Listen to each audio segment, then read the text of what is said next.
When you're the middle child in a family of 5, you learn pretty quickly how to disappear. Not physically, just emotionally, mentally. You learn how to read the room before you even enter it. You learn how to cut your sentences in half because no one's really listening anyway. My name's Jonah. I'm 27, and up until recently, I thought being invisible was just the role I was born into. My older brother, David, was the golden child. Captain of the football team, business degree, now runs some marketing agency that he never stops talking about. My younger sister, Claire, is the sweet one. The baby. The one who cries and gets hugged, stumbles and gets caught. Me? I was the responsible one. The quiet one. The Jonah will understand one. It's not that I didn't love my family. I did, or at least I thought I did. But love can rot, I've learned. Especially when it goes unreturned for years. Growing up, our house wasn't violent or chaotic. It was just cold. My mom died when I was 10, and after that, Dad sort of checked out. He didn't leave, not physically. He still made dinner, microwaved, of course, and worked his 9 to 5. But he stopped looking at us like we were his kids. He started looking through us. David stepped up fast. He was already 14 and knew how to twist grief into advantage. He became Dad's second-in-command almost overnight, while I was still trying to figure out if it was okay to cry in my room when no one was watching. Claire was too young to remember much. She just knew how to smile at the right moments and get away with everything. I moved out at 19. No big announcement, no fight. I just packed my stuff and left. I didn't even get a good luck from Dad. I got a text from Claire that said, "Miss you already," smiley face, and nothing from David. I built my own quiet life. Got a small place an hour away, worked IT support, then cybersecurity. Nothing glamorous, but I liked it. I liked peace. But every few months, I'd get pulled back in. A birthday dinner, a family emergency, or Claire begging me to visit for the holidays because it's weird without you. So I'd show up, stand around like a coat rack, and leave with the same hollow feeling every time. The last time I came home was a Sunday, 3 weeks ago. Claire called me crying. Real tears this time, not the performative kind. She said Dad was selling the house. Said he was doing it without telling her and that David was in on it. Now, Claire still lives at home, working part-time at a daycare while studying to be a nurse. She's never really had to be an adult, not the way I did. And as annoying as I found her sometimes, I still cared. So I drove down. The house looked the same as always. Beige siding, chipped mailbox, the creaky porch step that everyone forgot to fix. I parked in the driveway next to David's brand new Range Rover and just sighed. Of course he was here. Inside, the air felt heavier than usual. Dad was sitting at the kitchen table with a mug of coffee, scrolling through something on his phone. He looked up when I walked in, gave me a grunt of acknowledgement, then went back to scrolling. Claire came down the stairs barefoot, wrapped in an oversized hoodie, eyes red. She ran to hug me, and I hugged her back, trying to ignore how small and fragile she felt. "They didn't even ask me," she whispered. "He said I should start looking for a roommate. Like I'm just supposed to disappear." David walked in from the living room then, holding a bottle of water like it was a prop in a commercial. "Oh, look who decided to show up. Thought you'd ghost us again." He smirked like it was a joke, but he didn't wait for me to laugh. Just patted me on the shoulder and walked past like I wasn't a real person. Just part of the set. We sat down in the living room, and Dad started talking like we were in a board meeting. "I'm getting older. The house is too much. I've decided to sell it. David's helping me find a new place, something smaller. Claire, you'll have to start figuring out your next step." "Next step?" I asked. "She's still in school, Dad." "She's 23, David cut in. "Most people have jobs and apartments by now. Can't baby her forever." "She's not being babied," I said, trying to keep my voice calm. "You're blindsiding her. And since when do you get to decide everything?" David rolled his eyes. "Someone has to. You clearly don't want the job." That stung more than I expected. Not because it wasn't true. David had stepped into a leadership role in the family, but he wielded it like a sledgehammer. And I had distanced myself. But that didn't mean I didn't care. I looked at Dad, hoping he'd step in, say something fair. But he just took a sip of coffee and said, "Let's not start a fight." I should have left then. Should have hugged Claire and driven away. But something inside me, it wasn't anger exactly, more like disappointment with sharp edges, made me stay. "You can't just toss her out because it's convenient," I said, locking eyes with David. "This isn't some startup you're streamlining. It's a home." David chuckled, but it was humorless. You've been gone for years, Jonah. You don't get to walk in here and pretend like you're the moral compass. Dad sighed, louder this time. He's right. You always did have a way of showing up late and acting like you knew better. Maybe you should have been around more. I felt like I'd been slapped. Not because of what he said, but because of how easy it was for him to say it. Like he'd been waiting to let that line slip for years. Claire started crying again, and I stood up, heart pounding. You're seriously okay with this? Kicking her out? Selling the house behind her back? Dad shrugged. It's time. That's when David snapped. You're the reason this family is falling apart, he said, voice suddenly louder. You show up once in a blue moon, stir the pot, and then disappear. Maybe it's better if you disappear for a while. I looked at Dad, hoping, begging, for some pushback, for some kind of defense. But he just nodded and said, maybe he's right. I didn't say a word. I didn't yell or cry or throw anything. I just turned around, grabbed my keys, and walked out the front door. The porch creaked under my feet like it always did, but it sounded different this time. Like a goodbye. I drove straight home that night, didn't even check my phone. I put it on silent, took a long shower, and fell asleep trying not to think about the way Dad's face looked when he said those words. Like it was a relief to let me go. This morning, I woke up to 17 missed calls and a single text from Claire. Come back, something's happened. And I swear my stomach dropped like a stone. The drive back felt longer than it should have. My GPS said 62 minutes, but my thoughts stretched every second into something heavier. I didn't even get out of my pajamas. Just grabbed my keys. No breakfast, no coffee. That single text from Claire, come back, something's happened, played on a loop in my head like a broken record. No details, no explanation, just enough words to tie a knot in my stomach. I called 3 times on the road. She didn't answer once. When I pulled into the driveway, David's Range Rover was gone, but Dad's car was still there. The porch light was still on. Morning sun fighting with the dim yellow glow, like the house couldn't make up its mind if it was asleep or not. I knocked once, twice, then just opened the door. Claire was sitting on the couch in the same hoodie from the night before, her knees hugged to her chest. Her phone was in her lap, screen cracked right through the middle. Her eyes were puffy and red, not from crying, but from not crying. The kind of look that said she'd already run out of tears. What happened? I asked, stepping closer. She didn't answer right away, just motioned toward the kitchen. I turned, and there he was. Dad. Not hurt, not unconscious. Just sitting there. At the table. Packing a duffel bag. He looked up like I was the mailman or something. No guilt, no emotion. Just tired eyes and a flat. You're here. I stared at the bag, then at him. Where are you going? I'm moving in with David, he said. Like it was obvious. Like it was already decided. What? Claire's voice broke behind me. He came down this morning, told me to leave by the end of the week. That I'd had a free ride long enough. I turned back to Dad. You said you were selling the house.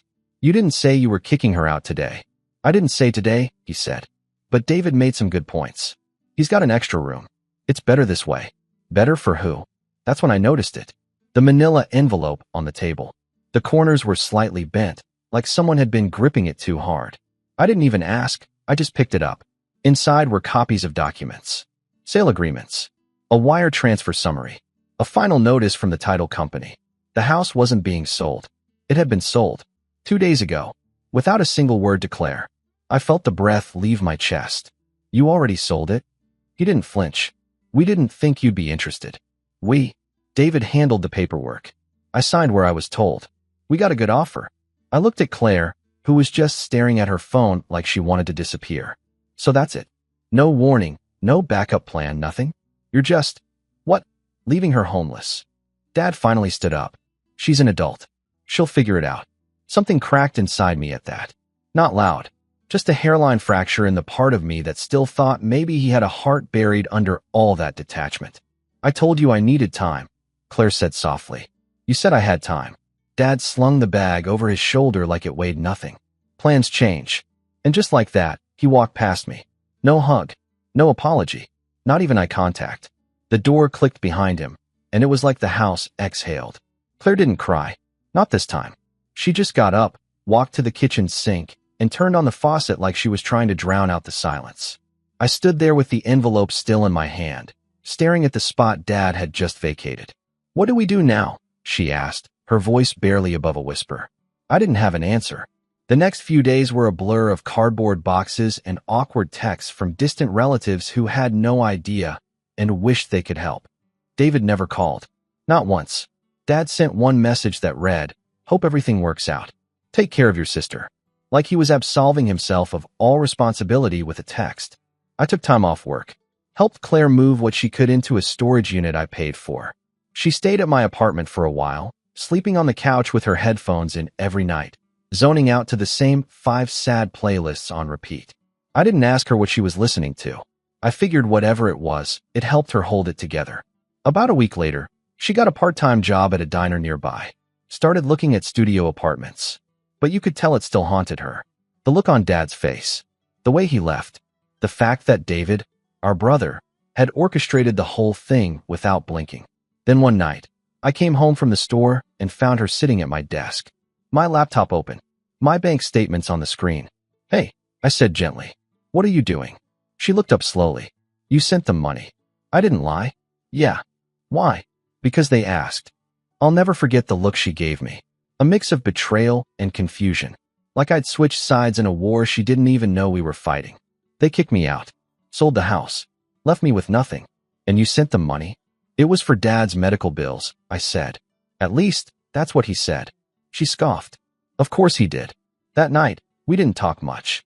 She went to bed early, and I stayed up staring at my phone, scrolling through texts from Dad I hadn't replied to. Messages asking if I could spot him for the insurance gap or help with moving fees.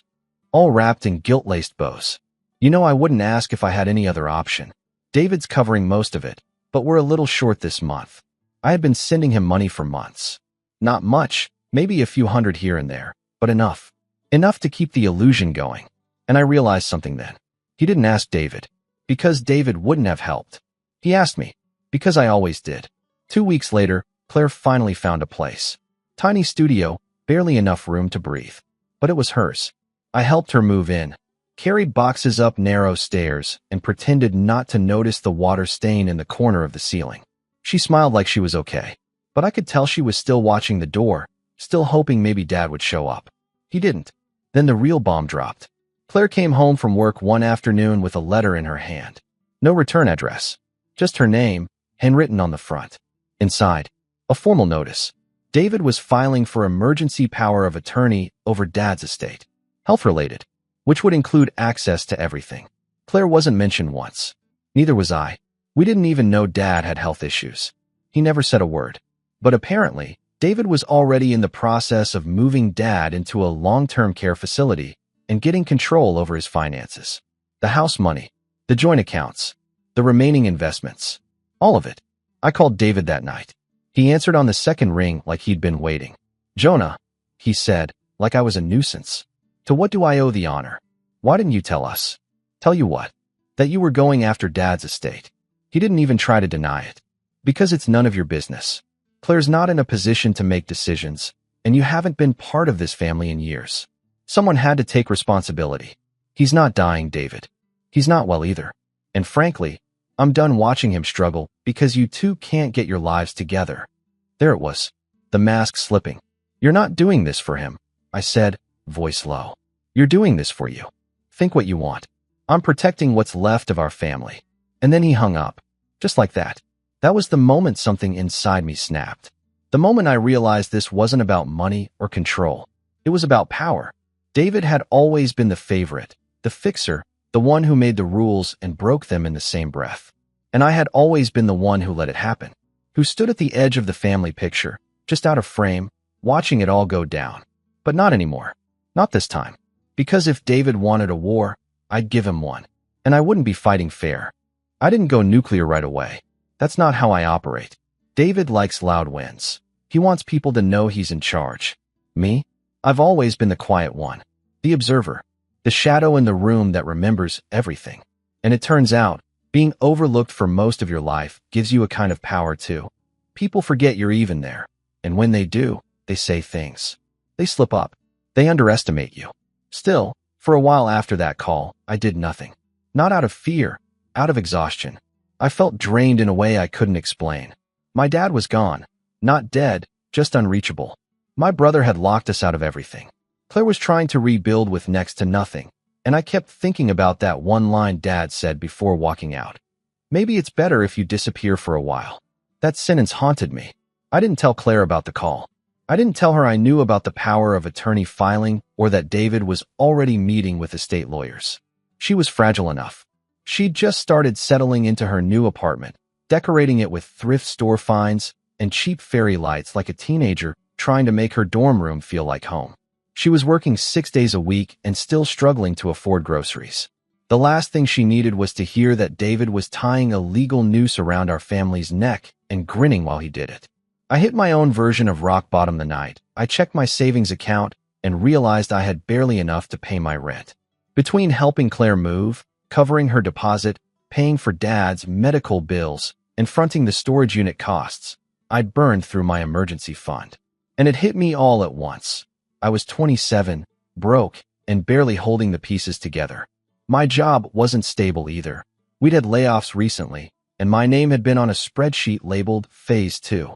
That night, I sat on the floor of my apartment, the lights off, computer open to a spreadsheet of monthly bills. I remember just staring at it, zoning out completely. Not thinking, not planning, just staring, like maybe the numbers would change if I looked long enough.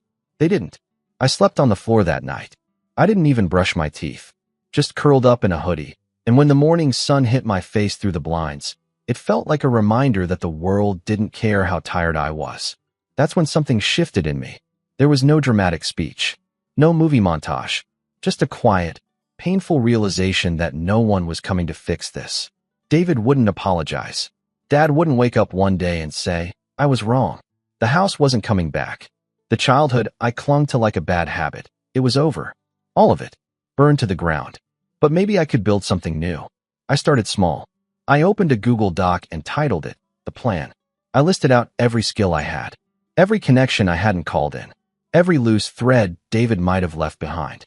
Then I opened another tab and began researching estate law, power of attorney rights, financial oversight loopholes, anything that could give me a foothold.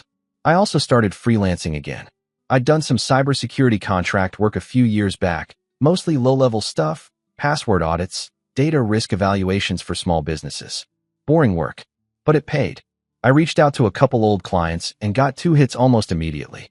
It wasn't glamorous, but within a month, I'd pulled in enough to start breathing again. Claire noticed the change, even if I didn't say much. You're working late again, she said one night while we were eating takeout on my floor. I'd sold my dining table for extra cash. Yeah, I said, sipping cold coffee, trying to get ahead. She didn't ask for details.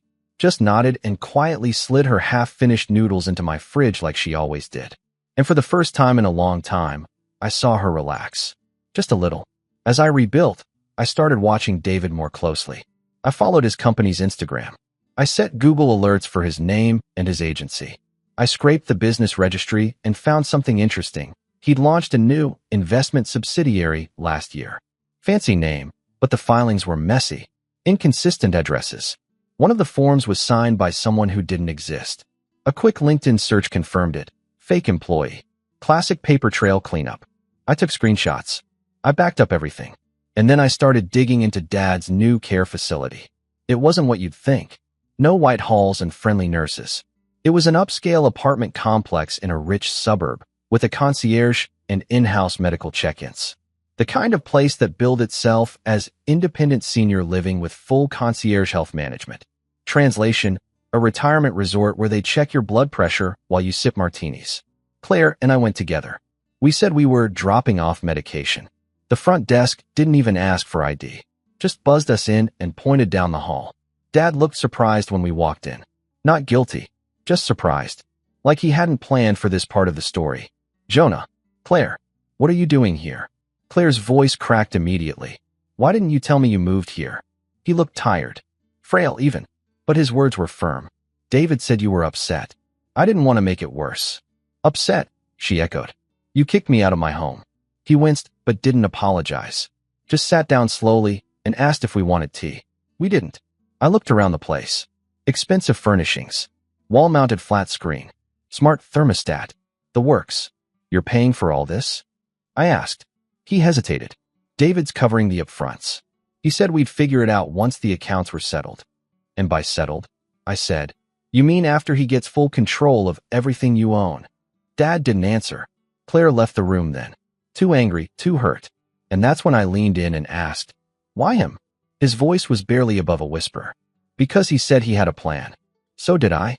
He looked up, and for the first time in years, he actually looked at me. You always waited for someone to ask. I just nodded. It was true. I never wanted the crown. But I'd be damned if I let David wear it after everything he'd done. By the third month, things started falling into place. I had a stable freelance gig with a fintech company and 2 regular consulting clients. My income was higher than it had ever been, and I was finally out of the red. I got my own health insurance, paid off my credit card, and moved into a slightly bigger apartment with a pull-out bed so Claire didn't have to crash on a couch anymore. She started smiling again, laughing even, got promoted to assistant lead at her daycare job, and started tutoring part-time on the weekends. Her apartment looked more like a home. Cheap rugs, a crooked bookshelf, potted plants that somehow weren't dead. And one night, as we were walking out of a ramen shop, she stopped mid-step and looked at me. You're not the same. I blinked. What do you mean? You walk like you're taller now. I smiled, but I didn't answer. Because she was right. And I wasn't done yet. I had leverage now. I had proof David had used a fake employee signature in a business registration. I had screenshots of him shifting funds between personal and business accounts. I had a copy of a lease agreement for a luxury condo that he claimed was a company office, but was actually his secret crash pad when he didn't want to drive home. And I had something even better. A recording. One night, a month earlier, I had called David again. Pretended I wanted to help. Told him I was reconsidering our roles in Dad's care, and maybe we should work together after all. I knew he'd gloat. And he did. On a recorded line. Said the words, he's better off out of the picture, honestly. Claire's a mess, and Jonah's a ghost. I'm the only one who's ever done anything real in this family. Dad finally sees that. Every syllable, crystal clear. I didn't tell Claire right away, but I will. Because now I'm ready. This time, I won't be walking out the door. This time he will. I didn't tell Claire everything right away, not because I didn't trust her, but because I knew what she'd say. Don't stoop to his level. Just move on. We're doing fine now. She wasn't wrong. We were doing better. She was slowly piecing her life back together, and for the first time in years, I felt like I was in control of mine. But doing better doesn't erase betrayal. It doesn't wipe away the memory of Dad nodding while David told me to disappear, or the way they kicked Claire out without a second thought. You can't outrun that kind of thing. Not really. It settles in your bones, sits behind your ribs like a stone. And I knew David hadn't stopped. He never did. He was the kind of person who couldn't exist without dominance. The kind who viewed life like a chessboard, every person a piece to maneuver. The difference now was, I wasn't a pawn anymore. I was watching the board, and I was done playing his game. I was going to flip it. But first, I needed to know exactly what he had. The first step was simple: information. David had filed for medical power of attorney, but I wasn't convinced Dad had understood what that meant, or what he'd signed. My dad was sharp once, but after years of coasting and declining motivation, he'd become passive. Tired. The kind of tired that made it easy to manipulate. I knew David could have used that to his advantage. So I started digging. I requested a copy of the POA filing through the county clerk's office, under the guise of being part of the family. Took a few emails and a couple awkward phone calls, but I got it. What I found was damning. Dad's signature was there, but it was dated 2 days after the house had sold, which meant David had filed the paperwork after moving Dad into the new place, which meant Dad hadn't signed it as part of some logical long-term care decision. He'd signed it under David's roof, under David's supervision, likely surrounded by David's lawyers. I double-checked the witnesses listed. One of them? David's business partner. Conflict of interest? You bet. I printed everything. 3 copies. One for me, one for a lawyer, and one for insurance. Next, I needed someone who understood the game better than I did. I wasn't a legal expert. I was a cybersecurity analyst. I knew how to build firewalls, trace suspicious logins, and sniff out phishing scams. But estate law? Financial manipulation? That wasn't my world. So I reached out to someone who did live in that world. Her name was Marissa Chong, and I hadn't spoken to her since college. We met in our sophomore ethics class. She was a pre-law student who had once helped me fight a dorm charge over a fake cheating accusation. She later went on to become a probate attorney in the city. We'd followed each other on LinkedIn for years, but hadn't interacted much. I sent her a message. Hey, long time. I have a weird situation with my family involving a power of attorney and possible misuse of funds. Could I buy you coffee and pick your brain? She responded in less than 10 minutes. I'm intrigued. Bring receipts. Friday at 2? My office. I showed up early with a folder thick enough to make me nervous. Marissa looked exactly the same. Sharp eyes, clean blazer, and a no-nonsense attitude. We sat down in a quiet corner of a cafe near her office. I slid the folder across the table. She opened it and whistled. You don't mess around. I like having a paper trail, I said. She sifted through the documents in silence, flipping through bank statements, the POA forms, screenshots of texts, and printouts from the business registry. After about 15 minutes, she looked up. This smells bad. Real bad. You think there's something there? She tapped the POA form. This witness signature is shady. Technically legal, but ethically suspect. And if your dad didn't fully understand what he was signing, there's room to challenge it. Especially if your brother's already making financial decisions that benefit him directly. He is, I said. I've got records of him using company funds for personal purchases. And there's a recording. He admitted that he thinks Claire and I are out of the picture. Her eyebrows raised. A recording? Clear as day. I have it saved on 3 different encrypted drives. Marissa smiled. Jonah, I think we can work with this. She outlined the basics. If I could prove that David coerced Dad into signing, or that he was using his position for personal gain, I could petition for the POA to be revoked. If Dad was still of sound mind, he could reassign it, or dissolve it entirely. If not, we could potentially push for guardianship review. It would be complicated, but possible. I asked what I needed. She said, witnesses, proof, and someone who still believes in you. I thought of Claire. I nodded. I've got all 3. Back at home, I finally told Claire everything. She didn't react the way I expected. She didn't cry. She didn't yell. She just stood up, walked to the kitchen, and came back with a small spiral notebook. She flipped it open to the middle and handed it to me. Inside were notes. Dozens of them. Dates, conversations, details about Dad's behavior, David's visits, and odd withdrawals from shared accounts. She had even scribbled in how much Dad's place probably cost based on the brochure she'd found online. She'd been keeping track this whole time. You think I didn't notice? She said quietly. I'm not as dumb as he thinks I am. No, I said, smiling. You're not. We decided to tell Dad together. It was a Saturday when we drove to see him again. Claire was dressed like she was going to a job interview, and I had my laptop and copies of everything Marissa had helped me prepare. Dad was surprised again, though this time, I could see the walls going up as soon as he opened the door. You two again, he said warily. We need to talk, I said. About David. He sighed, stepping aside. I told him not to make this messy. Claire spoke before I could. He's already made it messy. He sold the house out from under me. Took your accounts. Put you in here and locked everyone else out. Dad didn't respond. So I opened the laptop and played the recording. David's voice, smug and clear. He's better off out of the picture, honestly. Claire's a mess, and Jonah's a ghost. I'm the only one who's ever done anything real in this family. Dad finally sees that. Dad's eyes narrowed. I watched his face closely. I never said that, he muttered. No, I said. But he did. While speaking on your behalf. I slid the papers across the table. This is everything he's done with your accounts since getting POA. And the witness on your document? His business partner. Not a medical professional. Not a neutral third party. Why would he? Dad started. Because he doesn't see you as a father, Claire interrupted. You're a means to an end. He's playing you like a retirement plan. We didn't yell. We didn't beg. We laid out the facts. And then we left. We didn't wait for him to respond. Because it wasn't up to him anymore. That week, things moved fast. Dad called Marissa's office the next day. Said he wanted to review the POA with someone not on David's payroll. A week later, she sat down with him privately and confirmed our suspicion. He hadn't known half of what he'd signed. She filed the motion to suspend David's power of attorney. We submitted the evidence. The recording. The financials. The signature conflicts. Then we waited. David didn't respond right away. But I knew he would. And I was ready for him. Because the best part? He had no idea how much I knew. No clue how far I'd gone. He thought I was still that ghost. Still that quiet, forgettable middle child. He didn't see me coming. And I wasn't done yet. Not even close. 2 weeks after the motion to suspend David's power of attorney was filed, I got the email I'd been waiting for.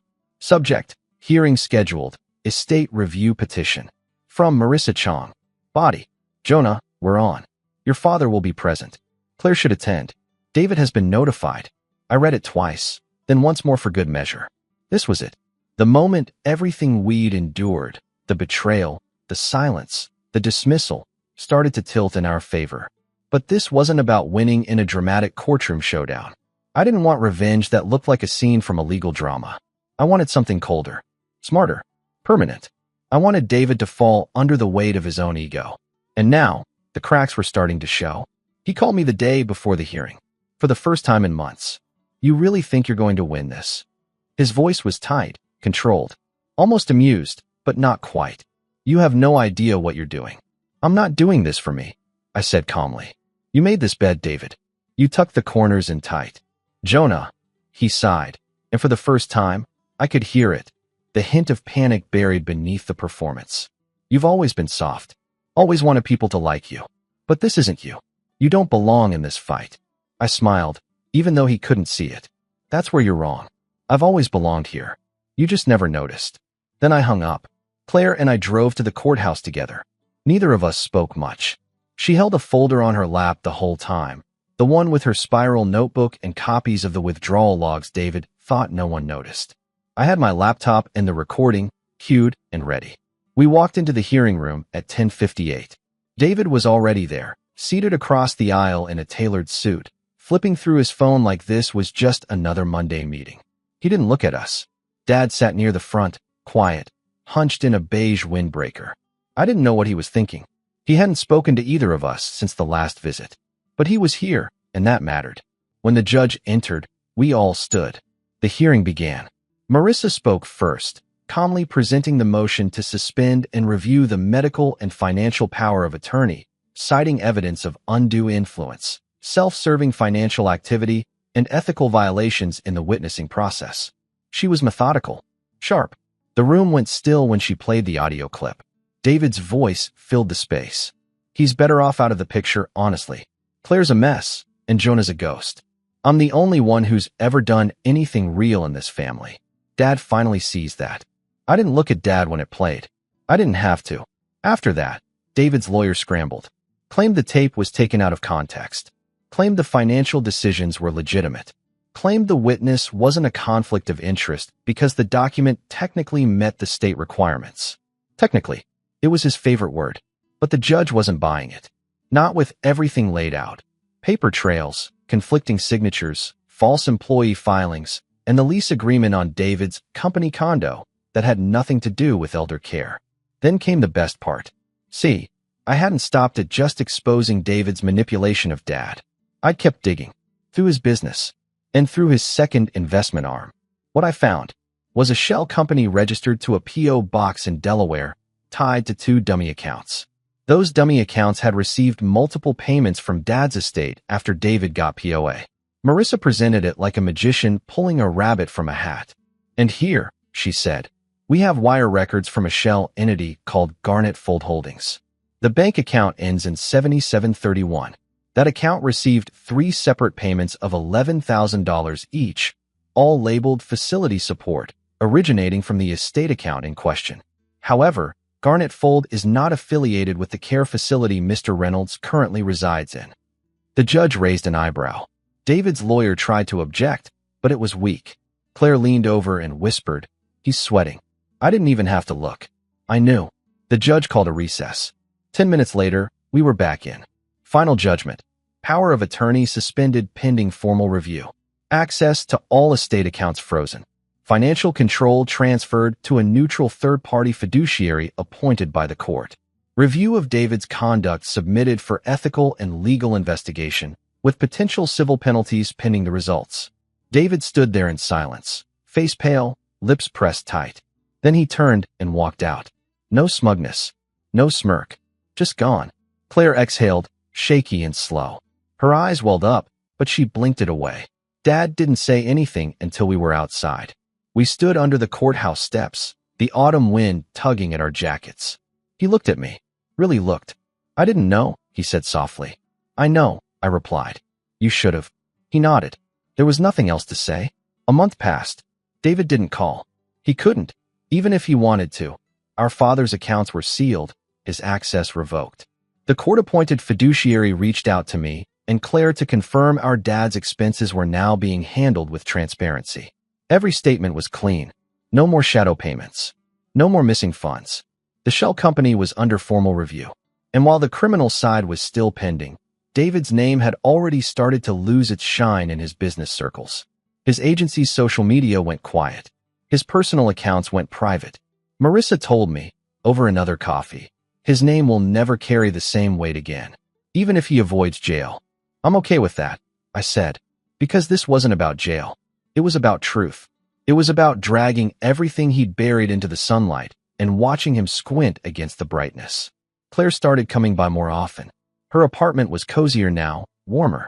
She painted the walls a light sage green and adopted a stray cat that liked to knock over her coffee mugs.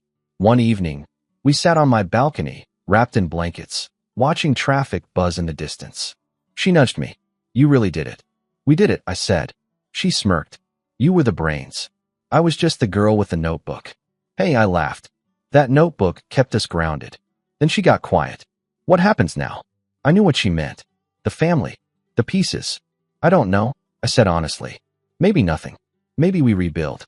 Or maybe we let it go. She nodded. And that was enough.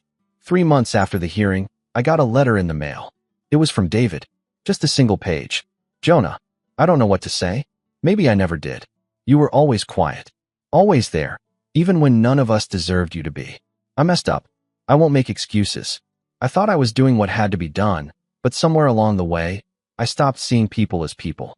You saw me clearly, and you still took the high road. I don't expect forgiveness, but I respect you now. That might not be worth much, but I mean it. David. I folded the letter and placed it in a drawer. Not because I forgave him, but because I didn't need anything from him anymore. I had built a life without his approval, without Dad's nod, without their spotlight. And in doing so, I'd found something better than validation. I'd found freedom, the kind that doesn't require permission, or permission slips, or a family's fake blessing. Just peace. Claire and I spent Thanksgiving together that year. We made pasta instead of turkey, watched a dumb action movie, laughed until we cried. And as I cleaned the dishes and she hummed from the living room, I caught my reflection in the window. And for the first time in a long, long time, I saw someone worth noticing.